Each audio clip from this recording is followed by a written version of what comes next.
Hey everyone, okay, welcome to my first podcast, and I am coming at you live from Briarwood Mall in Ann Arbor, Michigan. So I have never been here. My best friend who I'm visiting is at work until 7, so I've decided none of my time's too late. It's time to start my podcast.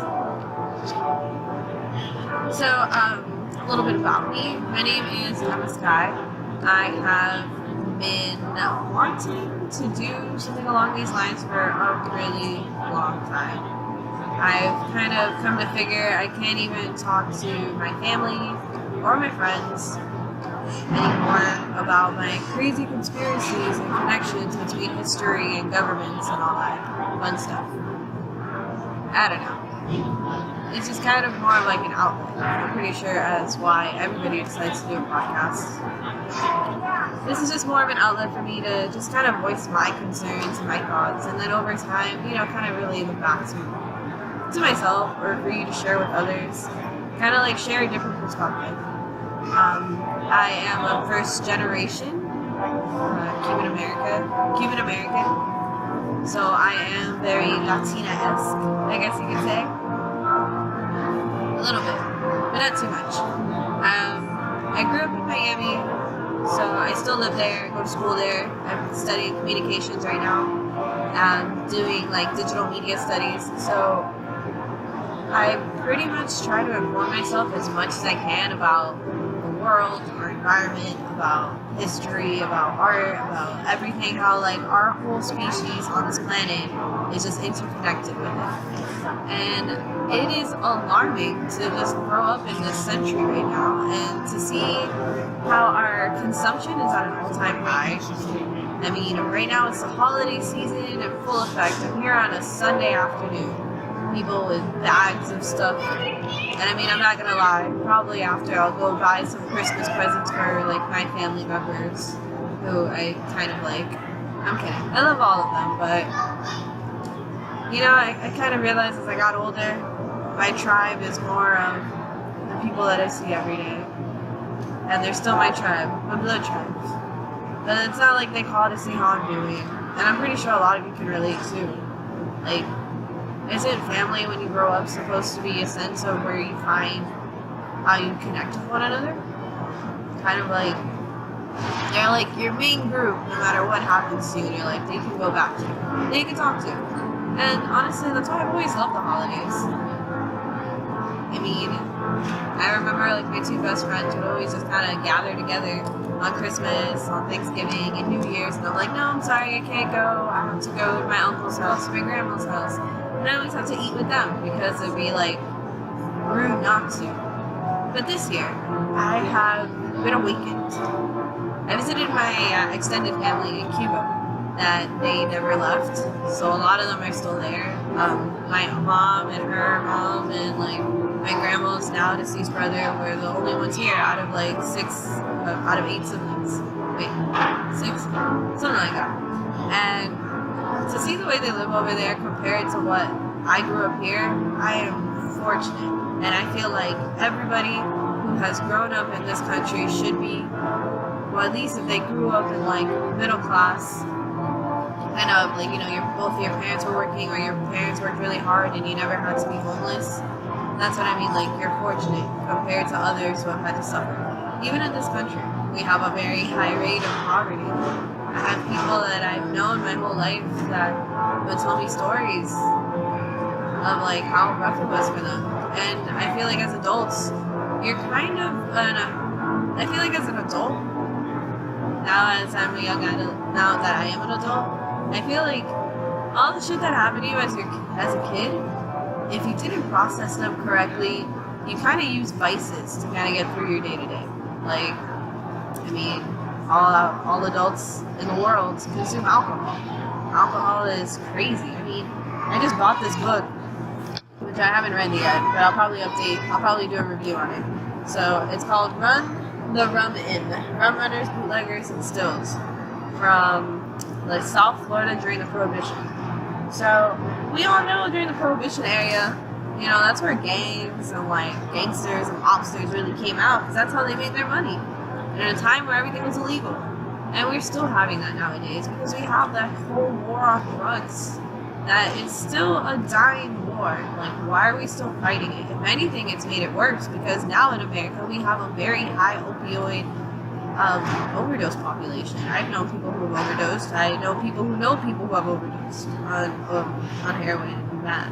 Well, not meth, but have done meth. That shit's kind of crazy. So, I don't know. I feel like the more you talk to people, the more you learn. And unfortunately, in our digital age, as I've, been doing my studies, I've learned that we are all in this echo chamber, myself included, definitely myself included, where we don't know what is going on. We only want to know what's going on within our circles, which, if you think about it, we have been kind of raised like that our whole lives. When we go to school, that's our microenvironment. That was like our little echo chamber. We knew everybody's name. We knew everybody who knew everybody. We knew all the teachers. You couldn't skip school because you might get caught by a security guard who knows your teacher. Like stuff like that. Microenvironments. And then once you leave, you're thrown out in this huge world. And you don't know what you're doing. So you kind of stick to the people that you've known your whole life. And that's normal. But then, everybody kind of goes along their separate ways. And then it's interesting because now we're in an age where I haven't seen people in 5 years, but I know exactly what they are, what they're doing. And I don't even need to catch up with them in person when I see them because I'm like, oh, I've seen all the cool stuff that you've been doing online. You're doing pretty good for yourself. Very happy for you.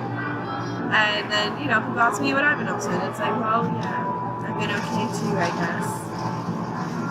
I don't know.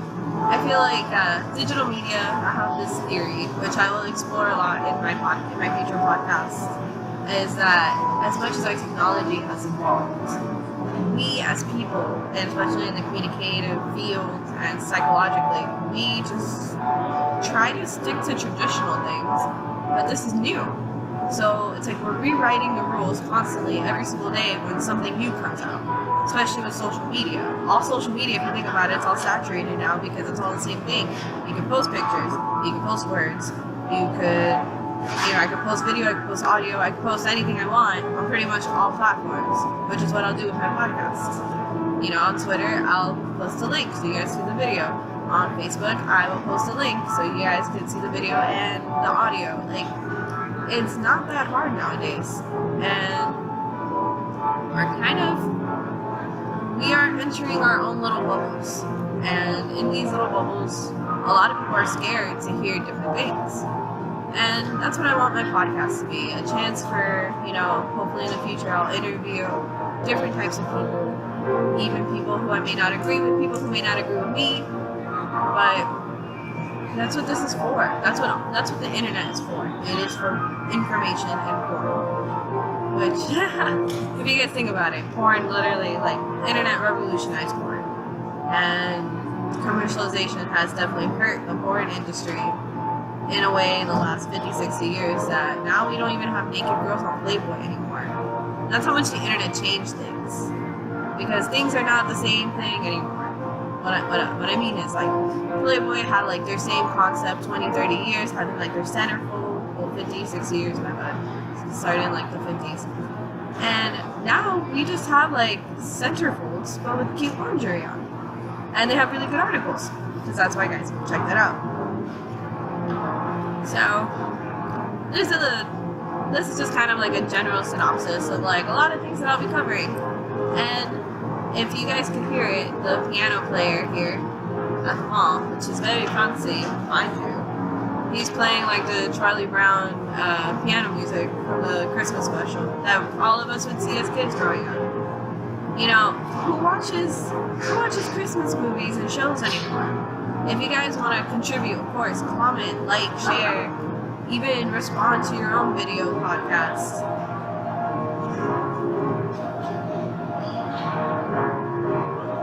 Yeah, this guy's pretty good. He's dressed in white. He's got a gray blazer, got a black tie, white collared shirt, full beard, little swish hair here. Nice haircut. So that's been me. And I'm kind of going this crazy, tumultuous world like you guys, where we're not aimless, but everything is temporary, especially in this consumerist society that we live in. You know, my phone breaks, oh well, never mind, we'll throw it out and get a new one. What about the resources that it took? It's not finite. It's not like we easily reuse all the time. My time nowadays is just always conjured up by how much time and hours I get paid.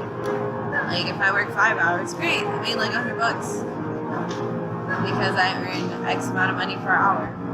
Well, I mean, I'm a server, so my money is not just $2, like $13 an hour or something. It was very different. And people have salaries. I'm sorry, I kind of went off my topic there. Got a text from my boyfriend. He's really cool. And I will also touch upon a lot of social problems. Speaking of different ethnicities and minorities against one another. You know, as a Cuban, a lot of people are like, oh yeah, you Mexicans, they kind of like people who are not used to, you know, Hispanic traditions or Latino traditions. They just kind of clump all Latinos and Hispanics into one category. Which is why in America, everybody just thinks that there's just Mexicans here. No, there's Venezolanos, there's Colombians, there's Puerto Ricans, who are Americans, mind you. Remember, guys, if you did not know this, learn something from today. Puerto Ricans are American. They are U.S. territory. Another thing that I will be talking about too is the relationship between the United States and Cuba. And how lucky I am to be here right now. Definitely. So, you know, I'm just kind of fed up with the world around me, just like you. And if you just tune in every week or every time I post something, honestly, I would appreciate it. If you guys have any ideas of what I should talk about for future podcasting, you know, types of topics that I should look into, I will definitely do it and do videos on it too. So let me know. I am Emma Sky. No makeup, no hair. I'm not trying to be like super amazing. I'm just trying to keep it real. And I guess in this age where everything's just kind of fabricated, we kind of lose that sense of genuineness. Somebody who's genuine, somebody who's just really speaking from the heart. So I wish you guys a great day, and hope to see you guys soon for my second podcast. Take care.